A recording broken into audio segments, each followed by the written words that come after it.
Hoje, o Museu de Topografia está entrevistando o professor Daniel Carneiro, fundador do museu e professor aposentado do Departamento de Engenharia Cartográfica. E temos a honra de hoje entrevistá-lo. Primeira pergunta, professor. O senhor pode nos contar um pouco sobre sua trajetória acadêmica e profissional até chegar ao Departamento de Engenharia Cartográfica?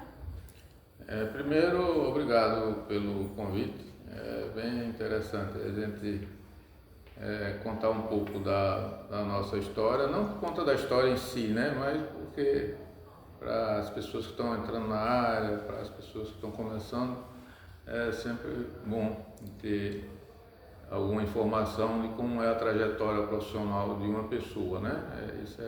Eu acho que seja importante. Veja, eu sou engenheiro civil de formação, mas eu sempre fui muito ligado à área de levantamentos, porque eu trabalhava em engenharia civil como engenheiro de estradas. Então, em engenharia de estrada, você usa muito levantamento topográfico e vai muito a campo para serviço de reconhecimento. E, inclusive, nesse estudo de reconhecimento, você usa fotografias aéreas. É uma das ferramentas usadas para se fazer o estudo de traçado, o estudo de estradas, né? Então, eu sempre fui muito ligado, sempre gostei muito dessa área. Eu me lembro que uma das primeiras trabalhos assim, que eu fiz, não para mim, mas na minha escola, no primário, eu fiz uma atualização do mapa do município. Tinha um mapa lá bem velho, né, caiu uns pedaços na biblioteca e eu refiz esse mapa. Então eu tenho uma história de afinidade com cartografia muito grande, né? Aí eu continuei, né, trabalhando como engenheiro civil e quando foi depois, aí fui morar em Rondônia, voltei para cá. Quando eu voltei aqui para Recife, aí fiz um curso de especialização em fotogrametria aqui no Descartes. Aí foi quando eu me interessei mais ainda pela área, né? Aí, quando foi depois, aí eu me casei com a professora Andréa, né? Aí, como ela era engenheira cartógrafa, aí foi que eu fui pegando ainda mais, tendo mais atividades ainda e mais contato com essa área de cartografia. Então resolvemos fazer o mestrado também lá em Curitiba. O mestrado lá em Curitiba, como o Carlos já disse alguma coisa, era um mestrado muito pesado. Você tinha que primeiro passar um mês lá fazendo para depois disso, né, ser aprovado ou não, dentro das vagas para fazer o mestrado. O mestrado na época durava 3 anos, agora você com 1 ano e meio, 2 anos você faz, né? Mas lá era 3 anos só de disciplina para depois você ainda preparar a dissertação. Aí foi com isso que quando tive uma surpresa, porque quando eu dei a entrada de volta aqui para Recife, o meu currículo lá do mestrado no CREA, aí o CREA me deu a habilitação de engenheiro cartógrafo. Porque lá no mestrado você pagava todas as disciplinas de engenharia cartográfica. Astronomia, ajustamento, topografia, tudo engenharia cartográfica você paga, eu paguei, a disciplina toda. Aí eu não esperava isso não, né? Mas aí quando veio a resposta do CREA, eles me deram a habilitação também. Eu não sou engenheiro cartógrafo de título, né? Eu tenho as habilitações do engenheiro cartógrafo. Aí para mim foi ótimo, né? Aí depois, mas nessa época eu estava trabalhando ainda na empresa privada e fui para a Sudene, né? Aí na Sudene fiquei no departamento lá de engenharia cartográfica, mas a Sudene já estava no processo de extinção, esse prédio grande aqui, e eu pedi para fazer aí pronto, para a Andréa também, né? Tinha necessidade de fazer o doutorado. Aí eu pedi a Sudene para fazer o doutorado e a Sudene não me liberou. Aí eu pedi licença sem vencimento e fui fazer o doutorado. Aí eu fiz o doutorado novamente em Curitiba.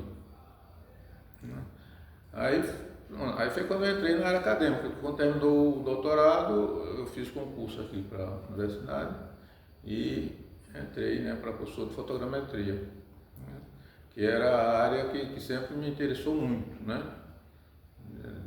A vida toda, desde o curso de especialização, que eu achei uma área muito interessante. A fotogrametria, ela é uma área que os alunos, eu não sei agora como é que está, né? Porque eu me aposentei em 2017, já estava mudando um pouco por conta da grande difusão do uso de drone. Mas antes dessa história de drone, trabalhar com fotogrametria os alunos detestavam. Porque era uma área, digamos assim, meio sem sucesso. Então você pode trabalhar com topografia, pode trabalhar com GPS, pode trabalhar produzindo mapa, mas com fotogrametria, como é que você vai trabalhar com fotogrametria se você não tem um avião e nem tem uma empresa aqui em Recife para trabalhar? Só tem empresa de fotogrametria no sul. Aí é uma área sem atrativo. Você não pode trabalhar em casa com fotogrametria, você só trabalha se for uma empresa. Então sempre foi uma área muito sem atrativo, mas eu sempre gostei, né? Então para mim era indiferente. Aí agora, como mudou e todos os drones, até quem não é cartógrafo, quem é nada, pega um voo qualquer de drone e faz mosaico, faz MDT, faz o que quer, tudo de uma forma automática, então acredito que hoje o atrativo por fotogrametria tenha mudado, né? Mas antes existia essa dificuldade. Mas foi uma área que eu gostei de entrar e gosto até hoje. Nossa, eu adoro fotogrametria. Certo. Qual eram os principais desafios enfrentados pelo curso e pelo departamento na época em que o senhor começou a lecionar? Quando eu entrei aqui em fotogrametria, então já tinha os laboratórios bem montados. Tinha um laboratório de fotogrametria, mas a fotogrametria toda analógica, né? É exatamente quando eu entrei aqui, nos anos 90, no final dos anos 90, né, que eu entrei mesmo, o concurso foi em 2002, né? Mas nessa época era que a fotogrametria estava passando essa fotogrametria pesada analógica para a fotogrametria digital. Aí o desafio meu aqui foi de exatamente fazer essa atualização, né? Então comprar os equipamentos, monitores digitais, comprar os programas de fotogrametria digital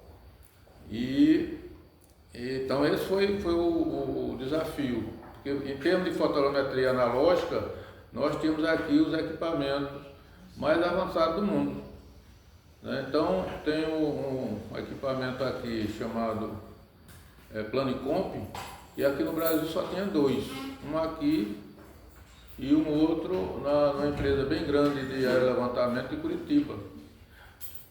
Porque aqui tinha um convênio com a Alemanha, então esse convênio com a Alemanha foi o que permitiu que o departamento tivesse equipamento de ponta, né? Então em termos de GPS, em termos de equipamento de fotogrametria, fora esse, o Planicomp, tinha um outro também, o Topocart, que também foi o último equipamento totalmente analógico de última geração, tem aí ele.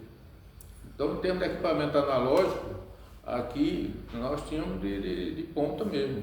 O professor Weber, que o Carlos já falou, ele era professor de sensoriamento remoto, ele saía para dar aula no curso no Brasil todo, no Rio, São Paulo, né? Não era fotogrametria, mas estou falando assim em termos da mudança tecnológica, né? Que eu vi na época. Então a dificuldade que houve foi essa, de adquirir os programas e implementar a fotogrametria digital aqui, né, trabalhar por ela aqui no departamento. Certo.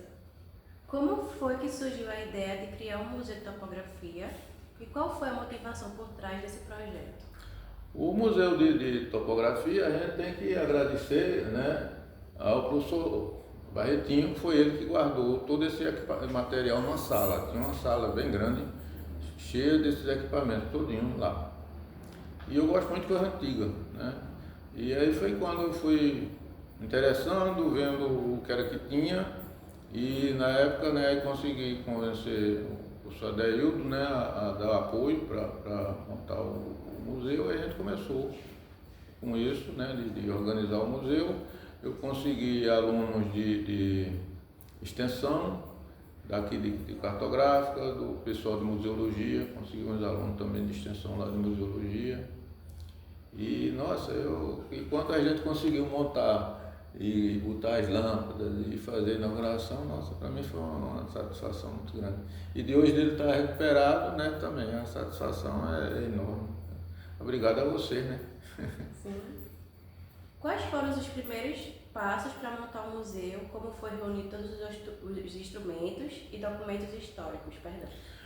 Então, aí, como ele disse, esses equipamentos, todos eles estavam entulhados na sala. Sim. Né? Então, começou aos poucos o processo de tirar a poeira deles, né, e começar a identificação. Eu, como não sou da área de topografia, aí eu tive muita dificuldade para localizar muitos desses equipamentos, né? Eu não sabia o que era. Aí a solução foi consultar os livros, né? Tem toda uma coleção de livros antigos aqui, né, de topografia. Aí, inclusive, vou mostrar a vocês que até nos arquivos que eu tenho, eu pegava e saia tirando fotografia, abria o livro e saía tirando as fotografias, todas as fotografias de equipamento que tinha no livro, eu saía tirando fotografia, eu vou mostrar para vocês. Aí, porque depois, em casa, com calma, eu pegava a foto do equipamento real e ia procurar no livro qual era aquele equipamento. Aí foi assim que eu fui preenchendo, né, as fichas do equipamento. Tem equipamentos aí dificílimos de você encontrar, né, muito, muito difícil mesmo. Né, só depois de muita paciência, aí foi que eu consegui localizar alguns deles que eu vou mostrar para vocês aí, né, as fichas que eu tenho da época. Porque eu não sei se hoje você usando aquele Google Lens, você tirar a foto e colocar lá, se ele vai aparecer o equipamento. Mas na época não tinha o Google Lens não, né? Tinha que ser no lente nossa, né? A gente tinha que fazer a investigação folheando o catálogo todinho para descobrir. Porque os grandes fabricantes de equipamento, da Wilde, aí você tem museu online, né? Você entrando na internet você encontra, né? Então o catálogo para os teodolitos comuns, para os níveis da Wilde, né? E esses, aí você consegue, né? Mas tem muitos que não tem não aparece lá mesmo no museu lá, você olha o museu todinho deles lá também não tem não. Aí foi uma dificuldade muito grande, mas também eu achava bem interessante, porque eu gosto, né, de fazer isso. Fazer essa busca, né, fazer essa garimpagem, eu gostava só, e gosto, né, até hoje. Certo. O senhor se lembra de alguma história curiosa ou marcante relacionada ao acervo do museu? Não lembro assim exatamente, não, de alguma coisa específica.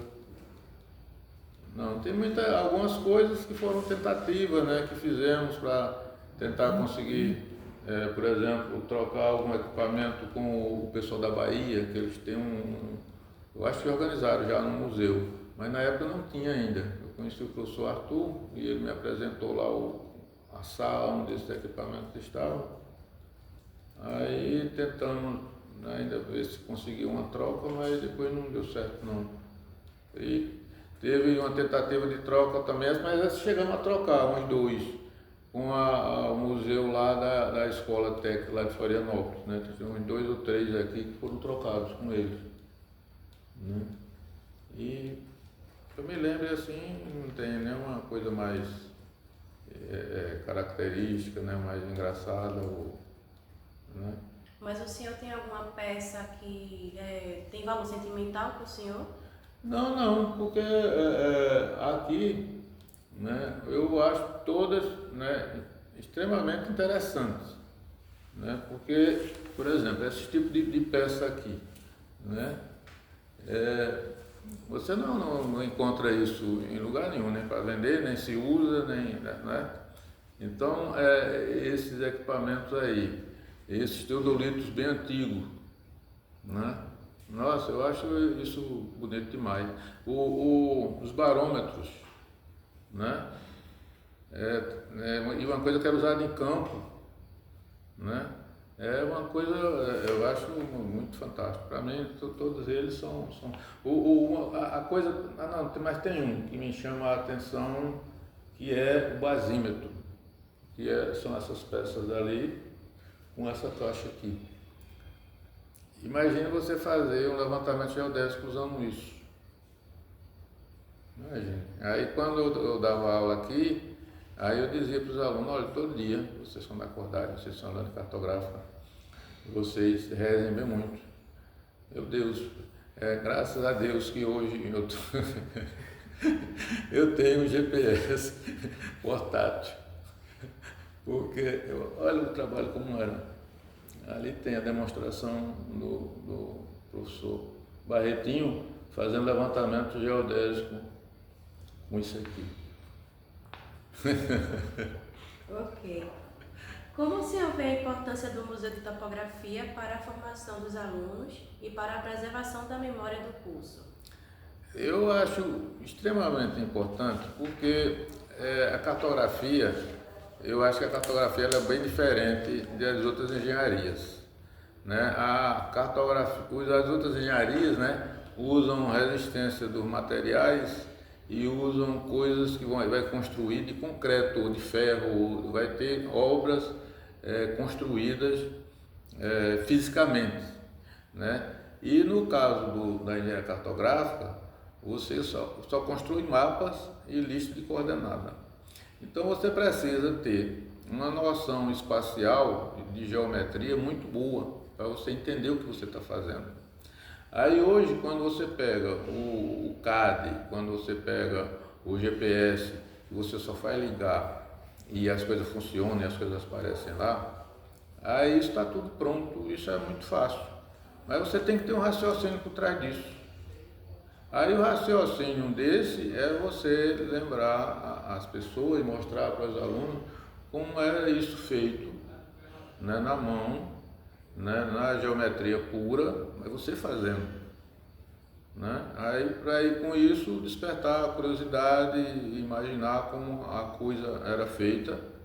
E porque em muitas ocasiões você, na hora que estiver usando esses programas, né, de CAD, essas coisas, tem hora que as coisas dão errado. Aí você vai ter que ter esse embasamento de geometria para saber como corrigir aquilo, qual a solução melhor em termos da geometria para resolver. Então é fundamental demais, né, você entender como é que funciona o teodolito, como é que funciona o planetable lá, a prancheta de realidade, né, de como funciona um telescópio desse, como é que funciona a mira, né? Então todos esses equipamentos eles foram construídos em cima da geometria e claro, e da ótica, né? Porque tem uma parte ótica para dar ampliação. Aí se você tiver uma noção disso, você tiver uma consciência de como é que isso funciona, aí você realmente é um engenheiro cartógrafo de verdade, porque só o engenheiro cartógrafo ter apertar o botão, né, vai ter várias situações que você não vai conseguir resolver não, né? É importante por isso. Durante sua trajetória no departamento, quais foram os momentos mais marcantes para o senhor, seja como professor, pesquisador ou coordenador? Para mim, uma coisa que eu, né, tenho um carinho muito grande é esse museu aqui, né? Esse museu, para mim, eu tenho um carinho muito grande por ele, né? As outras coisas foi exatamente ter mais contato com todas as outras áreas da cartográfica, né? Porque, como eu disse a vocês, o mestrado lá a gente teve contato com tudo. Mas aqui você tem contato com os professores que estão trabalhando na área, né? Colocando a mão na massa, fazendo trabalhos importantes de campo, fazendo, né? Então toda essa parte de cartografia eu acho ela muito bonita. Então para mim é uma satisfação, né, muito grande de ter, né, participado, né, desse grupo e até hoje eu estou trabalhando, estou fazendo agora uma perícia, o cara falou de perícia, né? Eu estou fazendo uma perícia agora e eu tenho que ir atrás de recuperar mapas antigos, mapa que não tem escala, mapa que ninguém sabe qual é a precisão. E aí, como é que você vai chegar a uma conclusão se você não tiver essa noção, né, de como é a geometria, de como é o sistema de projeção, de como é a precisão daquele desenho que foi feito há 70 anos atrás. Né? Então veja que mas todo esse contexto de cartografia eu acho maravilhoso. Nossa, eu acho muito bom. Perfeito. Como a área da fotogrametria evoluiu ao longo dos anos na sua visão? E como essa evolução impactou o ensino e a prática profissional? Veja, a fotogrametria aqui, quando eu cheguei, aí para mim foi ótimo porque, como eu disse, tinha um laboratório bem montado aqui da fotogrametria analógica. A gente tinha ainda os equipamentos antes da fotogrametria analógica mecânica, a gente tinha equipamentos aqui da fotogrametria ainda óptica, que foram os equipamentos que eu peguei a briga com o carro porque ele manchou o Planicomp lá, né?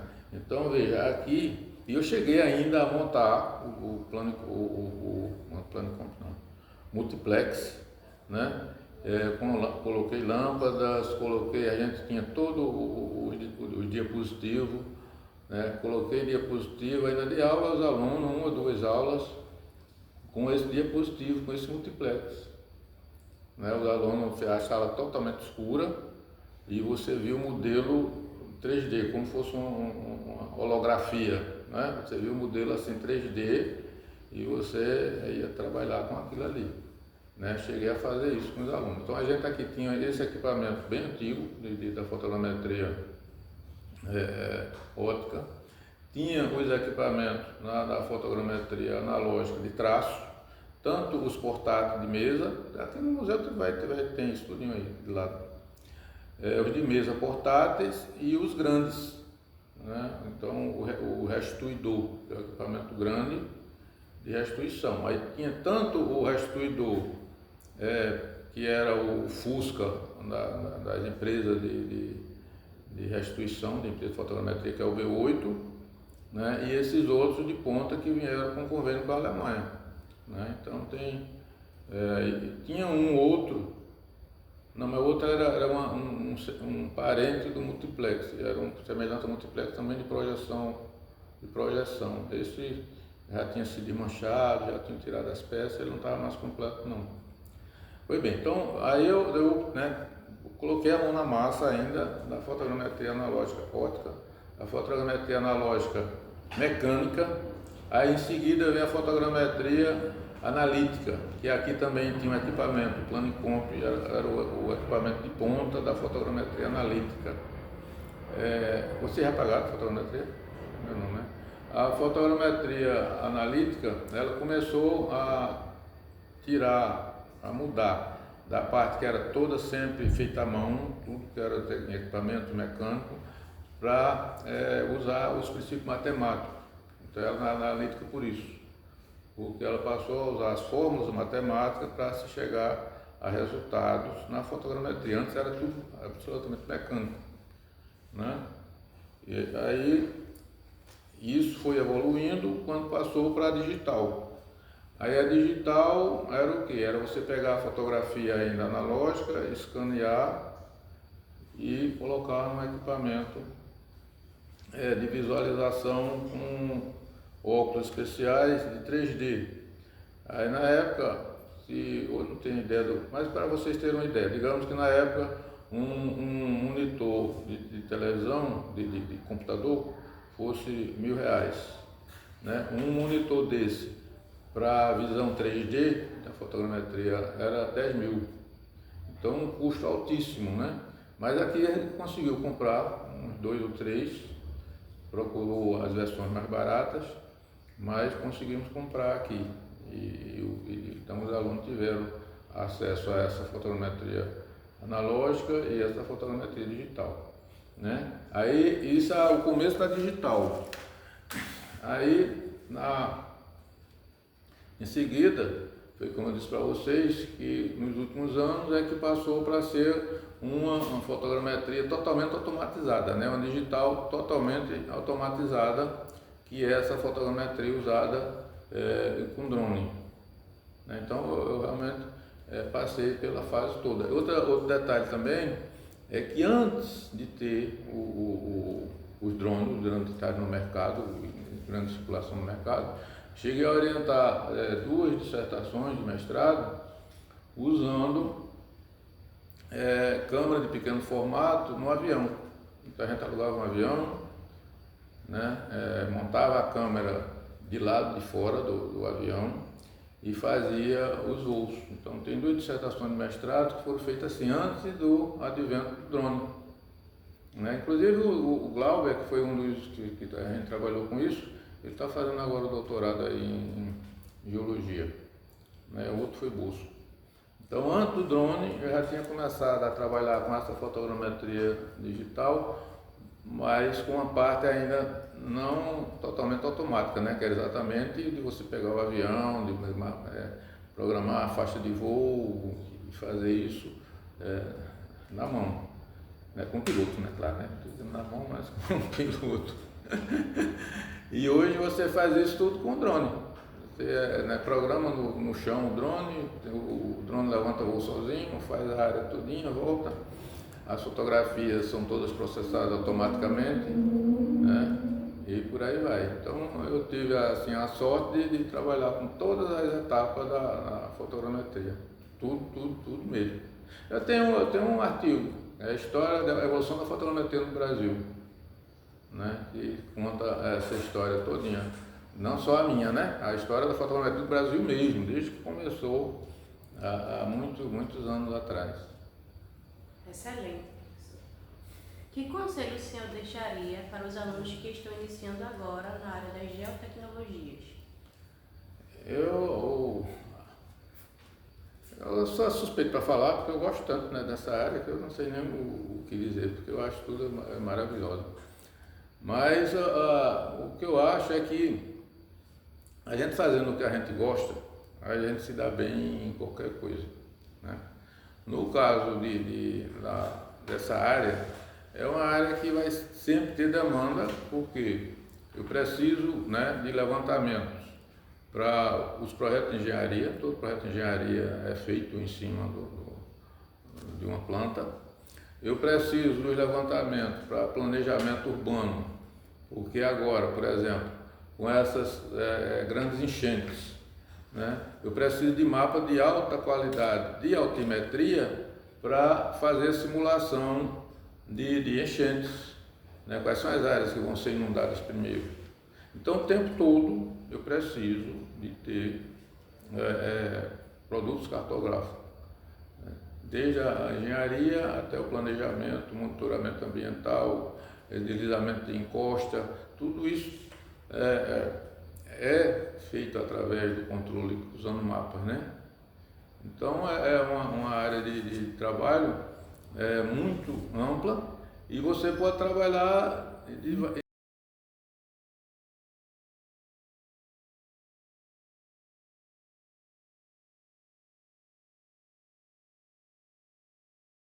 tem um SIG que integra tudo. Então veja, são pelo menos aí 4, a fotogrametria, 5 áreas de trabalho, cada uma com as suas potencialidades, né? Então você tem uma gama de mercado muito grande. Fora isso, aí você pode fazer o trabalho de campo, né? Uma pessoa especializada em de fazer trabalho em campo, de fazer trabalho de escritório, de fazer desenvolvimento de software e por aí vai, não é? Então você fazer animações 3D de um voo, não é? Os programas fazem isso automaticamente, mas se você for especialista, você vai fazer de uma forma muito mais perfeita, né? Uma forma muito mais bonita, muito mais elegante e por aí vai. A gama de opções é enorme, né? Para o trabalho, muito grande. Certo, professor.